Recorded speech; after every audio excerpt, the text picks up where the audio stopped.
पूजा और उसकी ननंद स्वाति दोनों दोहरी जिंदगी जीने का ढोंग कर रही थी।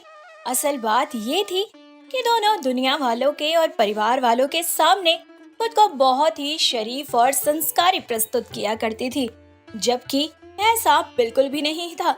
हकीकत में तो दोनों हद से ज्यादा बिगड़ी हुई थी। ऐसे ही एक दिन दोनों ननंद भाभी रसोई में खाना बना रही होती है। तभी वहाँ पूजा की सास अनीता आती है और बोलती है, कितनी खूबसूरत जोड़ी है दोनों ननंद भाभी की। भगवान, मैंने तो मोती दान किए होंगे जो इतनी अच्छी बहू मिली है मुझे, और इतनी अच्छी बेटी भी। बस कीजिए माँ जी, आप हर दिन हम दोनों को यही बोलती हैं। हाँ माँ, अगर बोलना ही है तो कुछ नया बोलो ना, जिसे सुनकर हमें भी अच्छा लगे। अरे नया क्या बोलूं बेटा, बस तुम दोनों की जोड़ी को किसी की नजर न लगे। अरे बड़ा फक्र महसूस होता है मुझे अपने संस्कारों के ऊपर तुझे ऐसे देखकर। तो बस माँ जी, बस आप खुश रहिए।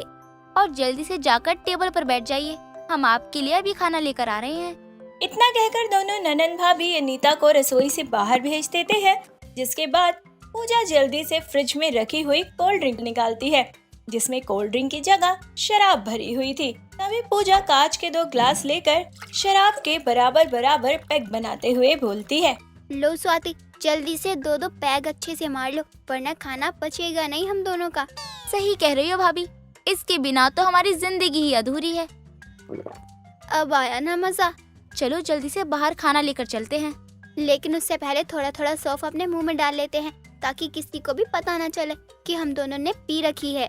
न कहकर पूजा सौंफ के डब्बे से सौंफ निकालती है और दोनों ननंद भाभी थोड़ी थोड़ी सौंफ अपने अपने मुंह में डाल लेती हैं। कुछ देर बाद सभी लोग साथ बैठकर खाना खाते हैं। अनीता खाना खाने के बाद अपने कमरे में आराम करने चली जाती है और भगवान की तस्वीर के आगे हाथ जोड़ते हुए बोलती है, भगवान, बस मेरी बहू और बेटी के संस्कारों को यूं ही बनाए रखना। कभी कोई ऐसा दिन मत आने देना कि कोई मेरी बहू या बेटी पर उंगली उठाए। तरफ अनीता की आंखों पर अपनी बहू और बेटी के संस्कारों की पट्टी बंधी थी, तो वहीं दूसरी तरफ अनीता के कमरे में जाते ही दोनों ननंद भाभी पूरा माहौल बनाकर चकना बोतल लेकर आराम से पत्ते खेल रही होती हैं और अपनी पार्टी कर रही होती है। तभी स्वाति अपनी अलमारी से सिगरेट के डब्बे निकालती है और लाइटर भी निकालती है और सिगरेट जलाकर हवा में छल्ले बनाते हुए बोलती है, भाभी, वैसे एक बात तो है, शराब पीने के बाद सुट्टा मारने का मजा ही कुछ अलग है। सही बोल रही हो तुम, लेकिन तुम्हें पता है ना, मैं तो अफीम खाती हूँ, वो भी एकदम प्योर। भाभी, अफीम खाने का क्या फायदा होता है? अरे फायदा ही फायदा है, एक बार खा लो ना तो आंखें ऐसे जगी रहती हैं, जितना मर्जी काम कर लो थकावट होती ही नहीं है। अच्छा, ऐसा है क्या? फिर तो मैं भी कल खाऊंगी। बताओ तो जरा, कैसे खानी है? कुछ नहीं करना, 1 कप चाय लेनी है, दाल के जितनी अफीम लेनी है, उसको चाय में डालो या फिर ऐसे ही खा लो, बस सारा दिन टन टना टन टन। भाभी, ये तो कमाल है, कल से मुझे भी दे देना, मैं और एक नया नशा करूंगी। ऐसे ही दोनों ननंद भाभी पीते पीते वहीं सो जाती हैं। सुबह के 6 बज जाते हैं। जैसे ही पूजा की आंख खुलती है, तभी वो देखती है कि शराब की बोतलें और ग्लास ऐसे के ऐसे ही बिस्तर पर पड़े हैं। पूजा जल्दी से स्वाति को उठाती है और बोलती है, अरे जल्दी उठो, ये सारा कुछ साफ करना है हमें, इससे पहले माँ जी यहाँ पर सब कुछ देख लें। हाँ हाँ भाभी, ये खाली बोतल मुझे दो और इन ग्लासों को भी ठिकाने लगा दो। हाँ पता है ना, ये बोतल कहाँ रखनी है। हाँ हाँ पता है, वहीं रख दूंगी, आप चिंता मत करो। ठीक है, तुम जाओ, मैं जल्दी से कमरे में रूम फ्रेशनर मार के कमरा साफ सुथरा कर देती हूँ और नहा धोकर तैयार हो जाती हूँ। तुम भी तैयार हो जाओ और सीधा रसोई में मिलते हैं। स्वाति जल्दी से शराब की बोतल उठाती है और छुपाकर सीधा स्टोर रूम में ले जाती है, जहाँ पहले से ही खाली और भरी हुई शराब की बोतलों का स्टॉक लगा हुआ था। स्वाति उस बोतल को भी वहीं रख देती है और स्टोर रूम को लॉक कर देती है, जिसके बाद दोनों ननंद भाभी अपने संस्कारी रूप में रसोई में काम करने लगती हैं। सभी लोग नाश्ता कर रहे होते हैं कि तभी अनीता के पड़ोसन शोभा का आना होता है। शोभा एक बड़ी चुगलखोर औरत थी। जो इधर उधर की बातें सब लोगों में फैलाया करती थी। कैसे हैं सब लोग? हम सब बढ़िया। तुम बताओ शोभा बहन, कैसे आना हुआ? बस ऐसे ही अपनी पड़ोसन की खोज खबर लेने आई हूँ। तुम तो कभी आती नहीं हो, तो सोचा मैं ही क्यों ना आ जाऊं। अरे ऐसी कोई बात नहीं है, बस थोड़े बहुत घर के काम रहते हैं, उसी में दिन बीत जाता है। अरे घर में बहू है, बेटी है, फिर भी तुझे ही काम करना पड़ता है। वो मुझे करने के लिए नहीं कहती है, मैं अपनी खुशी से कुछ काम कर लिया करती हूँ। अरे बेटा, तुम्हारी आंटी आई है, कम से कम चाय नाश्ता तो बना दो। जी आंटी जी, अभी करते हैं। वैसे अनीता बहन, मैं तुझे एक जरूरी बात बताने आई हूँ। तेरी बहू और बेटी के चाल चलन ठीक नहीं है।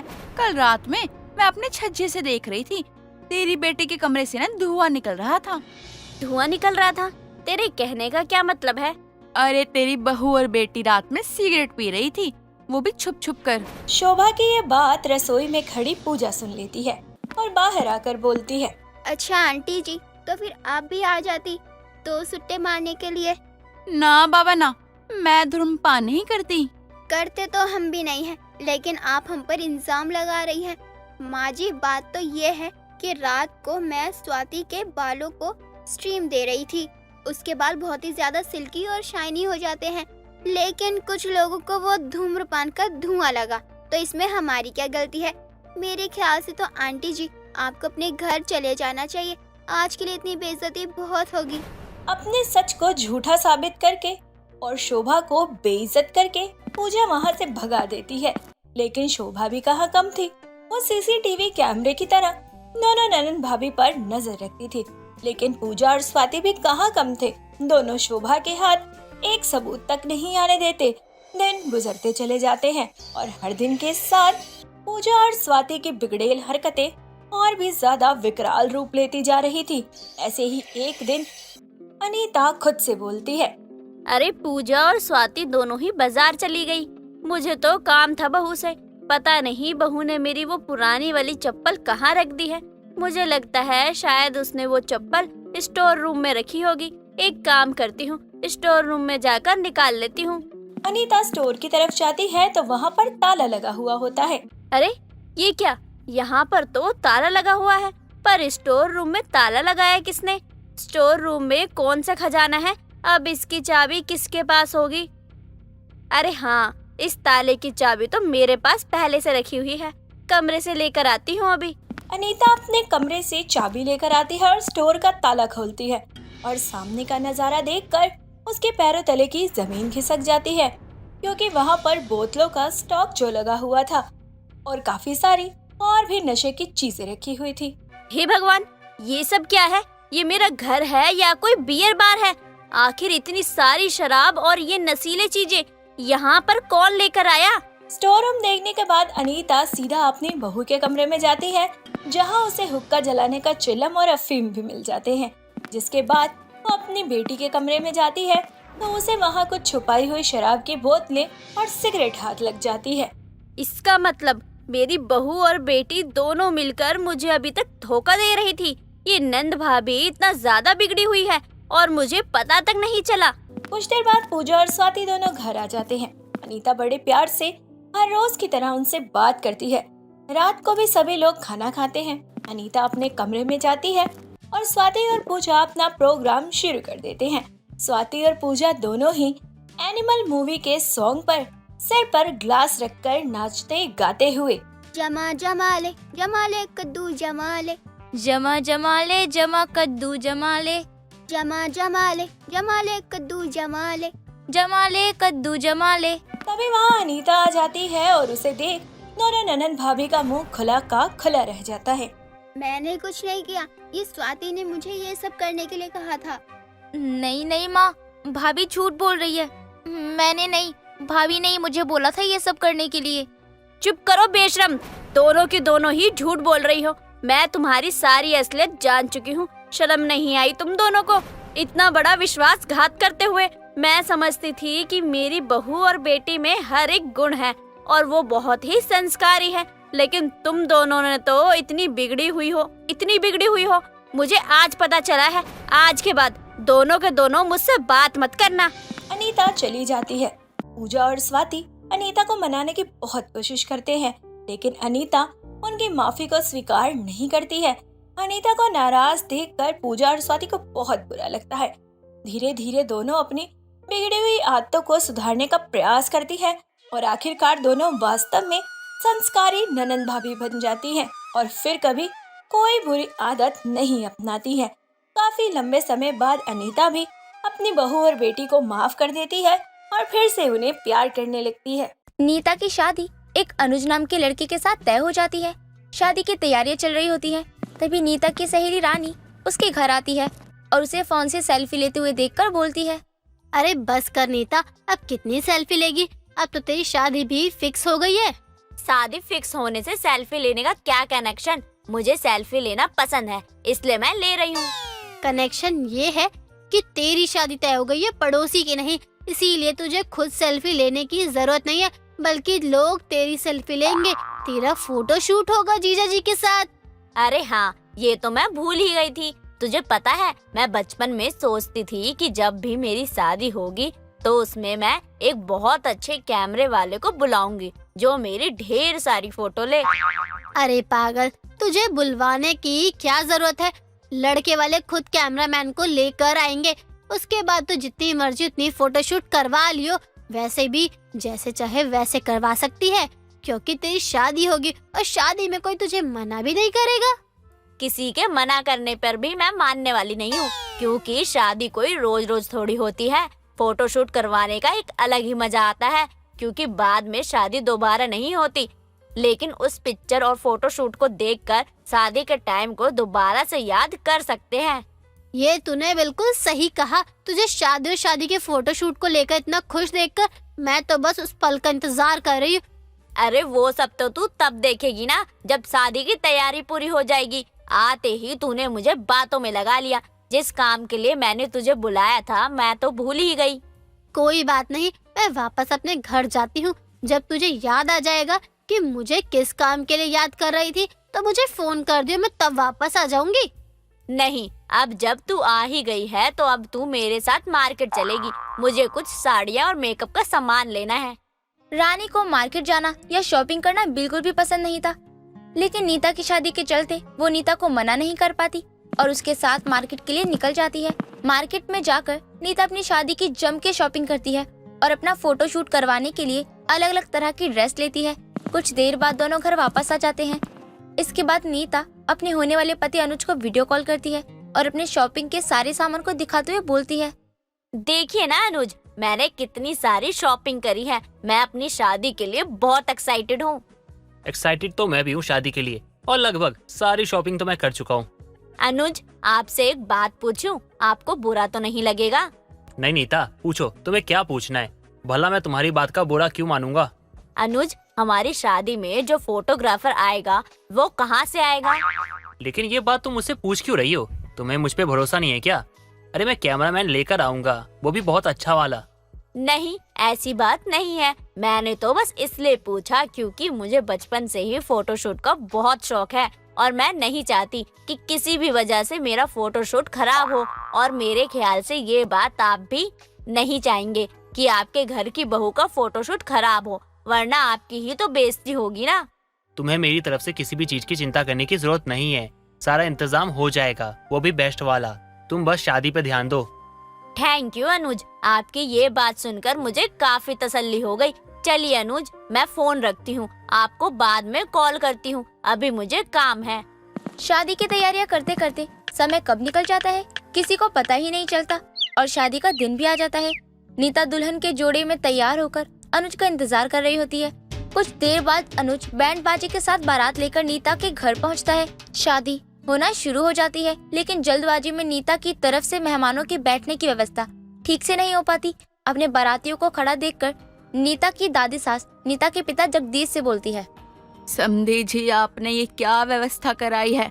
हमारे बारातियों को बैठने तक की जगह नहीं मिल रही है। आपके यहाँ ऐसे लड़के वालों का ख्याल रखा जाता है क्या? माता जी, मुझे माफ़ करिए। वो क्या है, दरअसल जल्दबाजी में मैं मेहमानों के बैठने की व्यवस्था देख ही नहीं पाया। आप मुझे थोड़ा समय और दीजिए, मैं अभी सब कुछ आपको करके देता हूँ। ये क्या बात हुई, देख नहीं पाया? आखिर आपके खुद की बेटी की शादी है, और आप अपनी बेटी की शादी में ही व्यवस्था नहीं देख पाए तो आप क्या ही देखेंगे। माता जी बस और थोड़ा समय और चाहिए।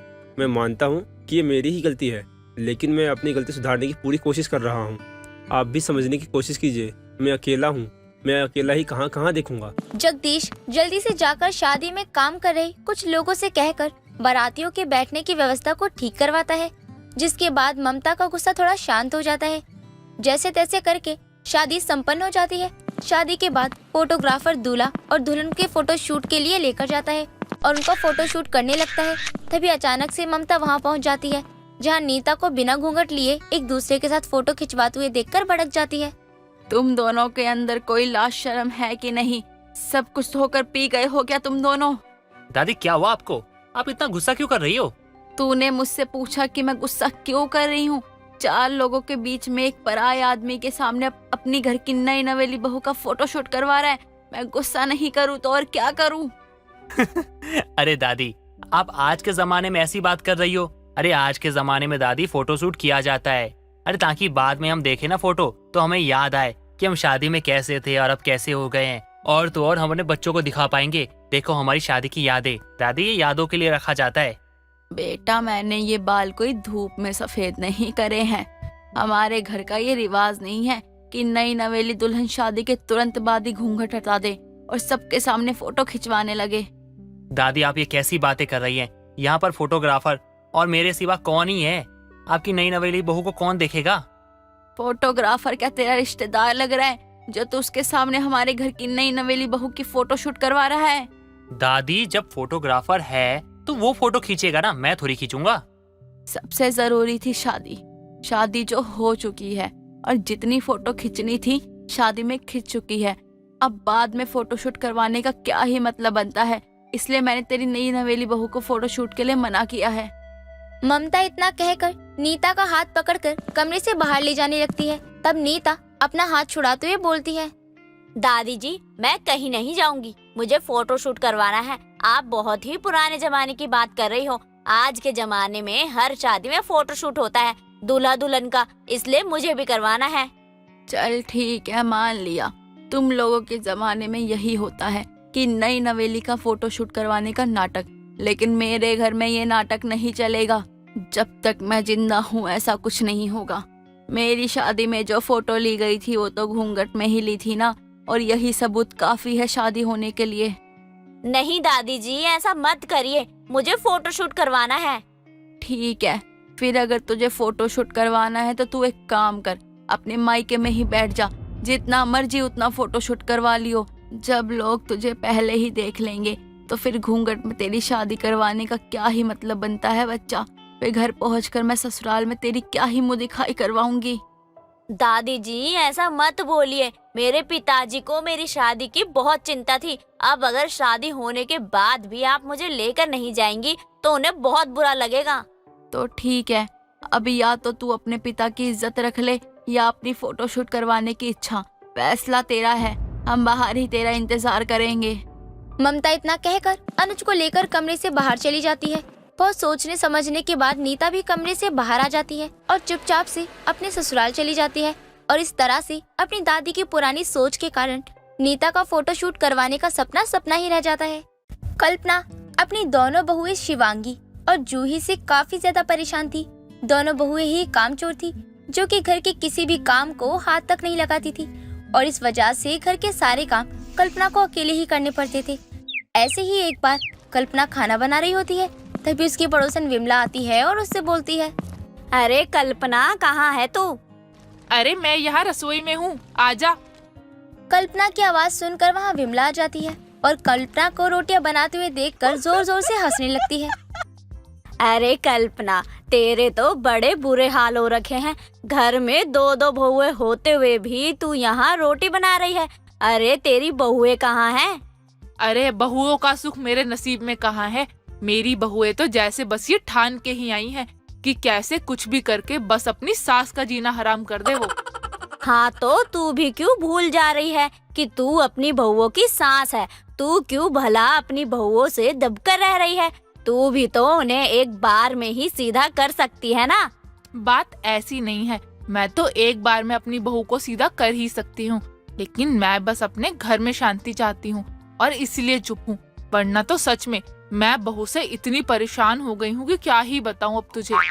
बताने की जरूरत भी नहीं है, वो तो दिख ही रहा है कि कितनी परेशान हो गई है। बताओ, बहू को भी शर्म नहीं है, सास उनकी खाना बनाए और वह आराम से बैठकर टीवी देखे और फोन चलाए। हाँ, बस अब यही जिंदगी रह गई है। मैं तो बोलना भी नहीं चाहती, बोलूंगी ना तो कोई असर होगा, खाली में मेरा ही मुंह खराब होगा। इससे अच्छा तो चुप ही बैठो। अपनी पड़ोसन से बहू की चुगली करके उसको थोड़ी शांति मिल जाती है और वो अपना काम करने लग जाती है। ऐसे ही कई दिन निकल जाते हैं, लेकिन उसकी बहू में कोई सुधार नहीं आ रहा था। ऐसे ही कुछ दिनों बाद शिवांगी रसोई में जाती है और बना हुआ खाना ले लेती है, जिसकी वजह से जूही के लिए खाना ही नहीं बचता। ये देखकर जूही चिल्लाने लगती है, माँ जी, शिवांगी कहाँ हो, जल्दी आओ।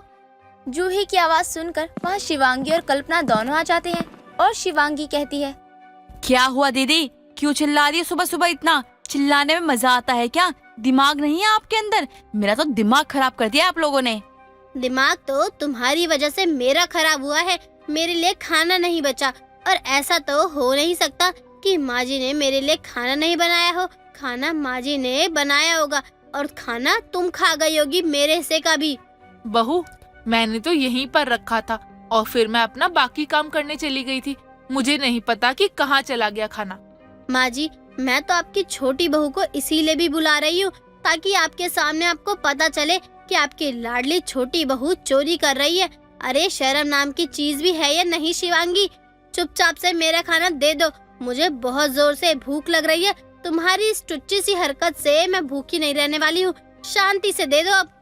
इतनी देर से यहाँ खाना रखा हुआ है लेकिन तुम्हें भूख नहीं लगी, लेकिन जब मैंने वो खाना खा लिया तो तुम्हें दुनिया की भूख लग गई। अरे कुछ तो शर्म कर लो। किसी ने अपनी भूख मिटाने के लिए उस खाने को खाया है तो चुप करके बैठ जाओ, और कुछ फालतू बोलने की जरूरत नहीं है और फालतू इल्जाम लगाने की जरूरत नहीं है। आपके अंदर शर्म नाम की चीज नहीं है क्या? इसका मतलब मैं सही थी, मेरा खाना तुमने ही खाया है ना। चलो अब चुपचाप से मेरा खाना दो, वरना अच्छा नहीं होगा। दीदी, अच्छा तो बस खाना था जो कि अब मेरे पेट में चला गया है। अब मैं कुछ नहीं कर सकती हूँ। आप देर से आई तो ये आपकी गलती है। अपनी गलती को मानो और कुछ देर के लिए भूखे रहो, और ज्यादा भूख लग रही है तो बोल दो माँ जी को, वो खाना दोबारा बना देंगी। इतना तो माँ जी कर ही सकती है, क्यों माँ जी? घर में राशन खत्म हो गया है तो मुझे राशन लेने भी जाना है, और रसोई तुम दोनों की भी है। तुम दोनों भी खाना बना सकती हो ना, बार बार मेरे को ही क्यों बनाना पड़ता है? ऊपर से तुम दोनों को शर्म नहीं आ रही कि मेरे बनाए हुए खाने पर लड़ रहे हो? अरे खुद का बनाया हुआ खाना हो तब तो लड़ो तो समझ भी आए, लेकिन यहाँ तो तुम दोनों की गाड़ी ही उल्टी रहती है हमेशा। मैं तो परेशान हो गई हूँ तुम दोनों बहू से, किसी काम की नहीं हो तुम दोनों। माँ जी, मुझे ही क्यों बोल रही हो? आपको पता तो है कि मैं लड़ाई झगड़ा नहीं करती हूँ और मैं किसी से फालतू बात भी नहीं करती हूँ। यहाँ तो आपकी लाडली बहू है ना, बड़ी बहू, जिसकी वजह से पूरे दिन घर में कलेश हो रहे हैं। मैंने उनकी तो रोटी क्या खा ली, वो तो मेरे सर पे ही चढ़ गई। अब आप ही बताओ, इसमें मेरी क्या गलती है? वाह जी वाह, 100 चूहे खाकर बिल्ली हज को चली। खुद लड़ाई झगड़ा करती हो और तुम इल्जाम मुझ पर लगा रही हो। चुप हो जाओ दोनों, 1 मिनट नहीं लगता तुम दोनों को वापस से लड़ाई शुरू करने में। तुम्हें अपना घर ऐसे देखकर अच्छा लगता होगा, लेकिन मुझे नहीं। इसलिए तुम दोनों जाओ अपने अपने कमरे में, और जिसको भूख लग रही है वो अपने लिए खुद बना ले। अब किसी ने एक शब्द और बोल दिया ना तो अच्छा नहीं होगा, इसलिए चुपचाप मेरी बात मान लो, यही तुम दोनों के लिए अच्छा होगा। कल्पना का इतना गुस्सा देखकर दोनों शांत हो जाती हैं और अपने अपने कमरे में चली जाती हैं। वो बस एक दिन के लिए ही कल्पना की बात मानते हैं और अगले दिन से ही लड़ने पर उतारू हो जाते हैं। कई दिन निकल जाते हैं, दोनों बहुओं की लड़ाई बंद नहीं होती। कुछ दिनों बाद दोनों रसोई में सामान इधर उधर फेंक कर लड़ाई करने लगती हैं। रसोई का सामान पूरा फेंक ही देती हैं। ये देखकर कल्पना को काफी गुस्सा आता है और उसका गुस्सा 7वें आसमान पर पार हो जाता है और वो कहती है, ये क्या लगा रखा है तुमने? मेरी रसोई का कितना बुरा हाल कर दिया है। दोनों को शर्म आ रही है या नहीं? अरे अपनी लड़ाई में मेरी रसोई को क्यों नुकसान पहुंचा रहे हो? इसमें ही खाना बनता है। माँ जी, आप खुद ही बताओ, कल की आई शिवांगी बोल रही है कि इसका रसोई पर मुझसे ज्यादा हक है। आप खुद बताओ, मैं आपकी बड़ी बहू, 4 साल हुए हैं मुझे इस घर में रहते हुए, अब मुझसे ज्यादा हक इसका हो गया। और नहीं तो क्या, मेरा ही हक है। तुम तो पूरे दिन कमरे में पड़ी रहती हो और मैं हूँ जो काम धंधा करती हूँ यहाँ पर आकर। थोड़ा हाथ भी बटा दिया करो कभी। अगर तुम मदद नहीं कर सकती ना तो इस रसोई पे तुम्हारा कोई हक नहीं है। तुमसे ज्यादा इस रसोई पे मेरा हक है। तुमने अभी रसोई में हाथ बटाया है, लेकिन मैं कब से हाथ बटाती आ रही हूँ। मैंने तो कभी ऐसा नहीं कहा। अगर तुमने ऐसा कह दिया तो सुनो, मैंने अब तक जितनी भी बार हाथ बटाया है तो उस हिसाब से तुम्हारे हाथ बटाने से तो कई गुना ज्यादा मेरा हाथ बटाना ही होगा। चुप कर जाओ तुम दोनों। मुझे तुम्हारी कोई मदद नहीं चाहिए। सब कुछ मैंने अकेले ही किया है। और तुम दोनों को रसोई में हक चाहिए ना, तो चलो ठीक है, तुम दोनों की ही बात मान लेते हैं। अब इस रसोई का बंटवारा होगा, और 2 में नहीं बल्कि 3 हिस्सों में, तुम दोनों का और तीसरा मेरा, ताकि मैं जो खाना बनाऊं उसमें बार बार तुम अपना मुंह मारने ना आ जाओ। कल्पना गुस्से में रसोई का बंटवारा कर देती है, जिसके बाद दोनों बहुएं काफी खुश हो जाती हैं। लेकिन वक्त गुजरने के साथ साथ उन दोनों को काफी ज्यादा परेशानियां भी होने लगती हैं, क्योंकि अब उन दोनों को अपने लिए खाना खुद ही बनाना पड़ रहा था और ये सब उनसे हो नहीं पा रहा था।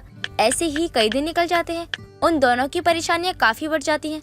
कुछ दिनों बाद जब कल्पना अपने लिए मटर पनीर बनाती है तो उन दोनों के मुंह में पानी आता है और वो तुरंत कल्पना के पास जाकर कहती हैं, माँ जी, क्या है तुम दोनों को? अब यहाँ क्या करने आ गई हो?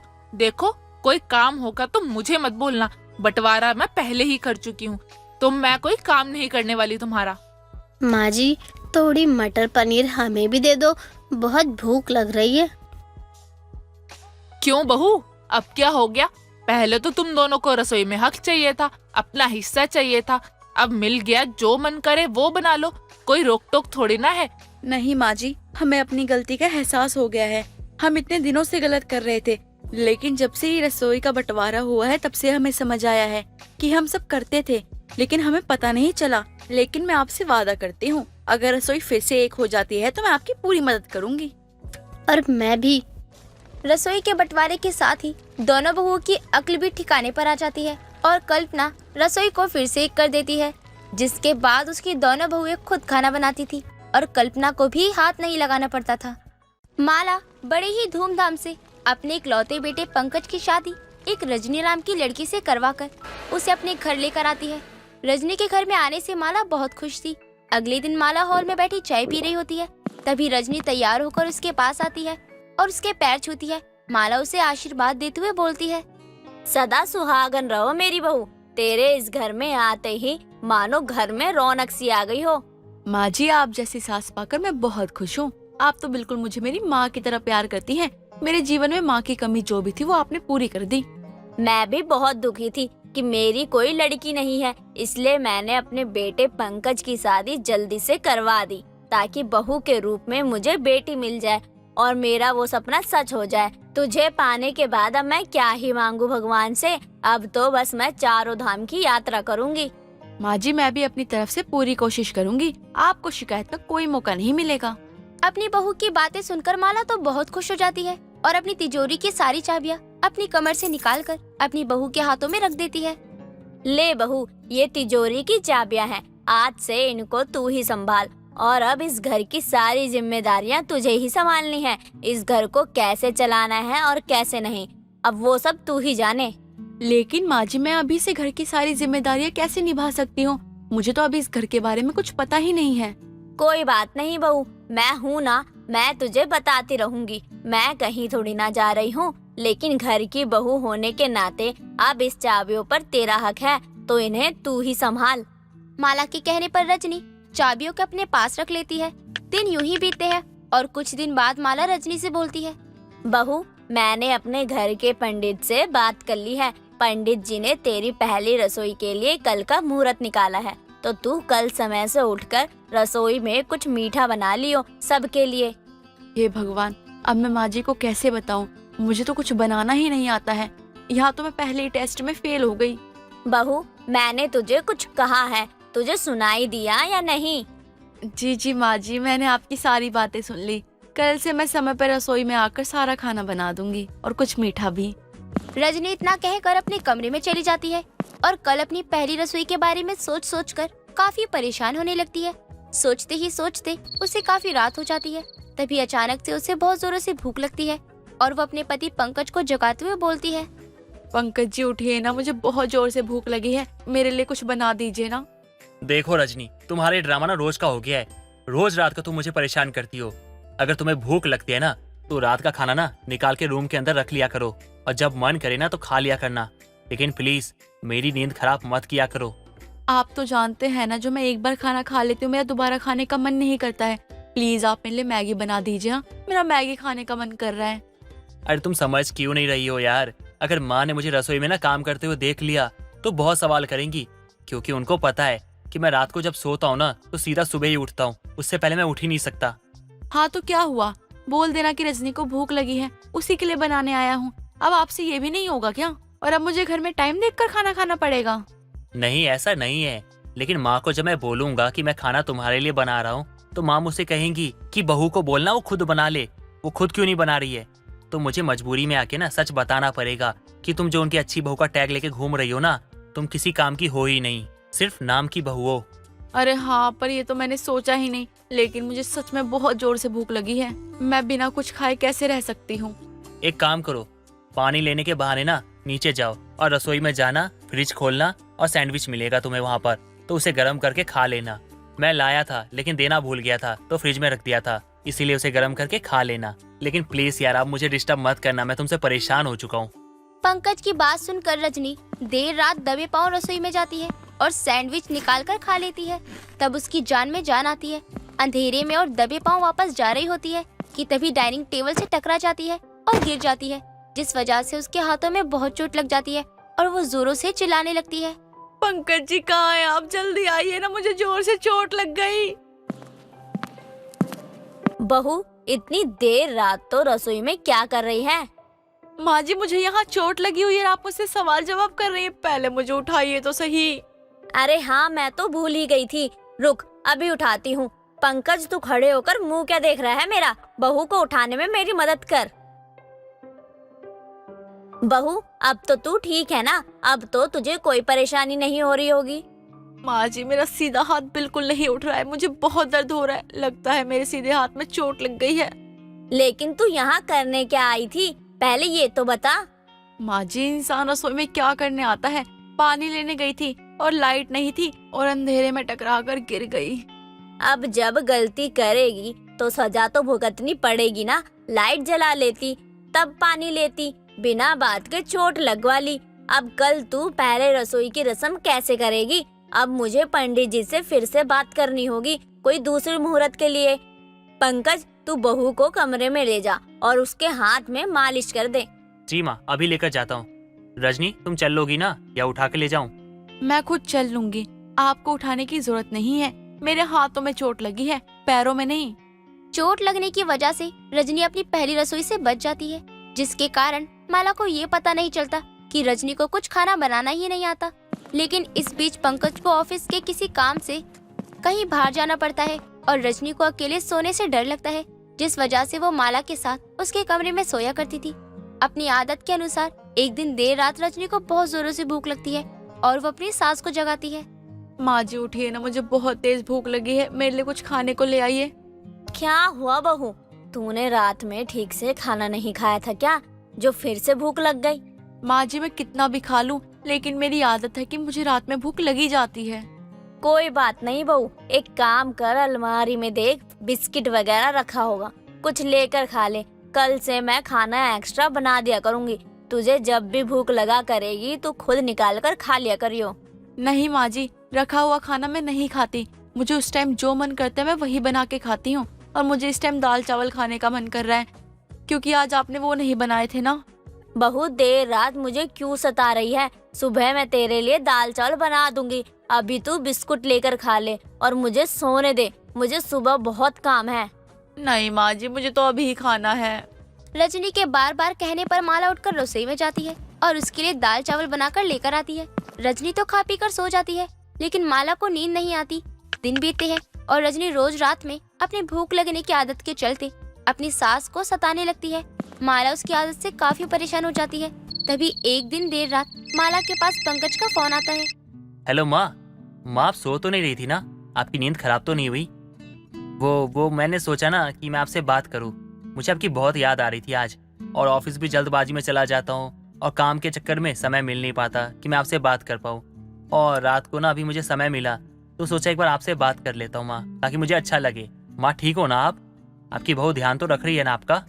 बेटा, बहू का तो तू पूछ ही मत कि लोगों को सेवा करने वाली बहू मिलती है, लेकिन मुझे तो रातों को सताने वाली बहू मिली है। बहू को रोज रात में भूख लग जाती है और नए नए आइटम खाने को मांगती है। उसके हाथों में चोट लगी है, वह बना भी नहीं सकती, वरना मैं उसे ही बोल देती कि जाकर खुद बना ले और खा ले। रोज मेरी रात काली हो जाती है।